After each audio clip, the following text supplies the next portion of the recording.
नमस्ते जी। जो भाषण आपने दिए अभी उसमें अपने जो 5 पॉइंट आपने जो मेंशन किए, this 5 points is for the rapid पूरे रेलवे के विजन के लिए माननीय प्रधानमंत्री जी का रेलवे के लिए एक बहुत ही क्लियर और एक बहुत ही फॉरवर्ड लुकिंग विजन है, क्योंकि रेलवे को ट्रांसफॉर्म करने से देश की इकोनॉमी को, देश को ट्रांसफॉर्म कर सकते हैं।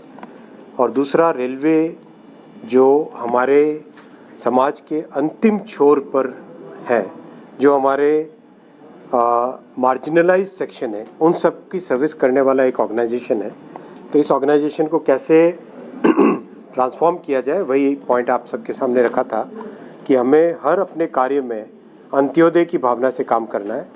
समाज के अंतिम छोर पे बैठे व्यक्ति के लिए हम क्या कर सकते हैं, वही सोचना है हमेशा। दूसरा, टेक्नोलॉजी को रैपिडली एब्जॉर्ब करना है। तीसरा, क्योंकि टेक्नोलॉजी एब्जॉर्ब करने से ही हम अपनी सेफ्टी बढ़ा सकते हैं, सुरक्षा बढ़ा सकते हैं, और साथ ही साथ हम अपने जो यात्री हो या फिर सामान ले जाने वाले हो, उनके एस्पिरेशंस को फुलफ़िल कर सकते हैं। तीसरा, हमें अपने ऑर्गेनाइजेशनल स्ट्रक्चर को किस तरह से हम एक समन्वय के साथ काम करें, वो सोचना है। हम अपने डिपार्टमेंटल साइलोज में नहीं रहे और समन्वय के साथ काम करें। इस तरह के पॉइंट्स थे आपके सामने रखे। महिला सुरक्षा में इसका अहम रोल है जी। तो उसमें क्या आपने नई चीज़ जो आप बता रहे थे कि नया सहेली एक बहुत अच्छा एक इनिशिएटिव लिया है आरपीएफ ने। इस इनिशिएटिव में मान लीजिए कोई महिला यात्री अकेले ट्रैवल कर रही है, तो उसमें उस केस में हमारे फोर्स की महिला कांस्टेबल उनके साथ एक तरीके से जैसे सहेली साथ ट्रैवल कर रही हो वैसे रहे, उनकी complete journey end to end तक, जर्नी तक, पूरे सफ़र, पूरी यात्रा के दौरान उनकी सुरक्षा की जिम्मेदारी लेती है। अच्छा, एंड टू एंड। हाँ बिल्कुल, ये बहुत अच्छा एक इनिशिएटिव है और इसका जो हमारी बहनें हैं, माताएं हैं, उनकी तरफ से रिस्पांस भी बहुत अच्छा आया अभी तक। So roughly you mentioned that the Railway Protection Force is like full of skilled people. So what is the future for the ex-servicemen जो retire हो रहे हैं? What is the and their families? What is the future sir? बहुत अच्छी तरीके से हम railway RPF के ऑफिसर्स का जो स्किल लेवल है, जो टैलेंट लेवल है, उसको रेलवे के दूसरे फंक्शंस में कैसे यूज़ किया जा सके, कैसे उनको और ग्रोथ की अपॉर्चुनिटीज़ मिल सके, उसके ऊपर एक विचार आरपीएफ के ऑफिसर्स के साथ चल रहा है। जैसे कोई फाइनल कंक्लूजन पे पहुंचेंगे, उस हिसाब से उसमें आगे लिया जाएगा। आज एक पहला डिसीजन लिया गया उसमें कि प्रोजेक्ट्स के डिज़ाइन के टाइम में, प्रोजेक्ट्स जब बन रहे हैं उसी वक्त सेफ्टी सिक्योरिटी को एक इंटीग्रल पार्ट उसका बनाया जाए। जैसे प्रधानमंत्री जी हमेशा पीएम गति शक्ति की बात करते हैं, तो हर चीज़ को पहले से ही सोच के इंटीग्रेट करके अगर हम प्लानिंग करेंगे तो हमारे प्रोजेक्ट की एग्जीक्यूशन, प्रोजेक्ट का उपयोग ज़्यादा अच्छा रहेगा।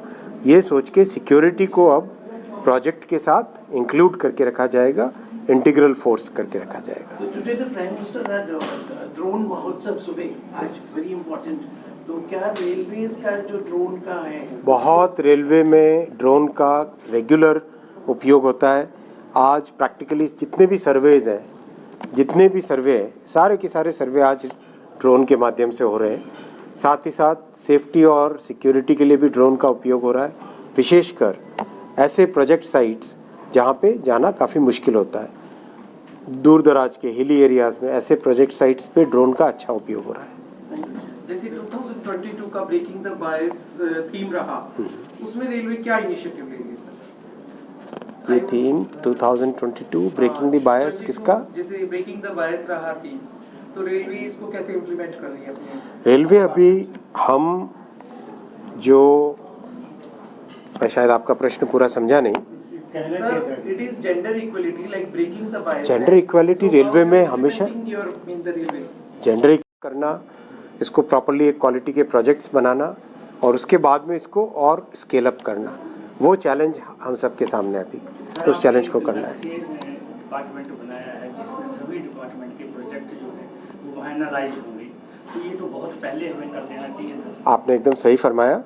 गति शक्ति डायरेक्टरेट, प्रधानमंत्री जी का विजन है कि मान लो अगर एक प्रोजेक्ट बनाना है, उस प्रोजेक्ट में सिविल इंजीनियरिंग का काम भी होगा, इलेक्ट्रिकल का भी काम होगा, टेलीकॉम वालों का भी काम होगा, प्लम्बिंग का भी काम होगा, मैकेनिकल को क्या चाहिए वो भी ध्यान में रहना चाहिए, उसमें ट्रेन किस तरह से चलेगी वो भी ध्यान रहना चाहिए। यानी जो विभिन्न आयाम है उन सब आयाम को अलग अलग तरीके से अलग अलग व्यक्ति देखे, इसके बजाय सब साथ मिलके देखें, ताकि ऐसा ना हो कि कल रेल लाइन बन गई उसके बाद में फिर एक नीचे पुल बनाने के लिए अलग से कवायद करनी पड़ रही है, या पुलिया बन गया लेकिन उसकी हाइट ठीक नहीं हुई, बाद में उस पुलिये को और बढ़ाओ आगे। इस तरह की जो प्रॉब्लम्स कई जगह आती है उनको सॉल्व करने के लिए गति शक्ति डायरेक्टरेट, गति शक्ति डायरेक्टरेट नया बना है, बल्कि मेरे ख्याल से आज ही आपने चेयरमैन साहब ने आज ही नोटिफाई किया इसको।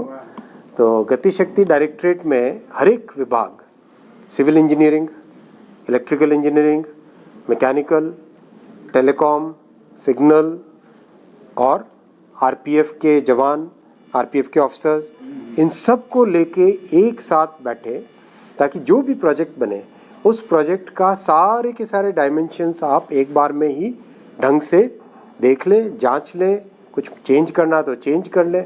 ऐसा नहीं होना चाहिए कि फाइल इधर गई फिर बाद में डिपार्टमेंट्स में घूमती रही और पता ही नहीं चले कि कहाँ प्रोजेक्ट का क्या हाल हो गया। इस भावना के साथ प्रधानमंत्री जी ने जो गति शक्ति का विजन दिया, जो फ्रेमवर्क दिया, उस फ्रेमवर्क को रेलवे इम्प्लीमेंट कर रही है। सर, आपने गजट नोटिफिकेशन की बात करी है, what are the major controls that we can expect in that? Basically thought process इस तरह से है कि जो टॉप लीडरशिप है रेलवे की, जनरल मैनेजर्स, मेंबर्स और चेयरमैन साहब, ये और डीजी साहब, ये जो टॉप लीडरशिप है, इस टॉप लीडरशिप में फील्ड में पास्ट में किस तरह का काम किया हुआ है, मेरिट किस तरह की है, इन द सेंस कि परफॉर्मेंस को ज़्यादा जोर दिया जाएगा, इंटीग्रिटी को ज़्यादा जोर दिया जाएगा, न कि केवल प्योर सीनियरिटी को। ये एक बहुत बड़ा फंडामेंटल डिफरेंस आता है कि सिस्टम में आज चाहे व्यक्ति ने परफॉर्मेंस में बहुत हाई स्कोर किया ना हो, लेकिन फिर भी वो अगर सीनियर है तो उसको पोस्ट मिल जाती है। इसके बजाय जिन लोगों ने परफॉर्मेंस पे बहुत ध्यान दिया है, बहुत अच्छा ज़िंदगी में काम करके दिखाया हो, उसको टॉप पोजीशंस में, टॉप पोस्टिंग्स में प्रायोरिटी मिलेगी। ऐसा है, Similar to 360 that is done for other bureaucrats. Comprehensive है। इसमें डेफिनेटली एक ओवरऑल करियर का पिक्चर बनता है, किस तरह से व्यक्ति का बिहेवियर है, किस तरह से उसका इंटीग्रिटी है, किस तरह से ऑफिसर की टीम में काम करने की क्षमता है, किस तरह से एक लीडरशिप दिखाने की क्षमता है, किस तरह से डिसीजन मेकिंग क्षमता है, क्या विजन है आगे जाने का, इन सब चीज़ों को लेके एक साथ डिसीजन है। ये अगर हम देखें तो किसी भी बड़े ऑर्गेनाइजेशन को अगर हमें ट्रांसफॉर्म करना है तो सबसे पहले लीडरशिप को एकदम प्रॉपर ट्रांसफॉर्म करने की ज़रूरत रहती है, तो उस थॉट प्रोसेस में। सर, आपने आरपीएफ के लिए अलग बजट की बात करी है, within the railway budget there will be a separate capital investment का आरपीएफ को फ्रीडम है, ये पॉइंट का है। बजट के अंदर बजट की बात नहीं है, बेसिकली हाँ सेपरेट कैपिटल आउटले, जिससे कि देखो अगर एक डीजी साहब या आईजी साहब फील्ड में जाते हैं और देखते हैं कि वहाँ पे अगर कैमरा लगाने से ठीक होता है, इस जगह और इक्विपमेंट लाने से ठीक होता है, तो उसके लिए उनको 10 जगह पूछने की ज़रूरत नहीं पड़नी चाहिए, वो अपने आप फैसला ले सकें। वो इम्पॉर्टेंट है क्योंकि वो फोर्स को ज़्यादा अच्छे से वो समझते हैं, तो वो फाइल चलाए, फाइल में अप्रूवल्स हो, इसके बजाय उनको ही पावर क्यों न दिया जाए। जैसा मैंने आपको कहा था विजन में, पीएम साहब के विजन में रेलवे के लिए फील्ड ऑफिसर्स को और जो ऑपरेटिंग विंग्स है उन सबको एम्पावर करना एक बहुत इम्पॉर्टेंट एलिमेंट है। एस्टिमेटेड कितना चलिए सर रखा जाएगा? वो मिलके सब साथ बात करेंगे उनकी कैसे रिक्वायरमेंट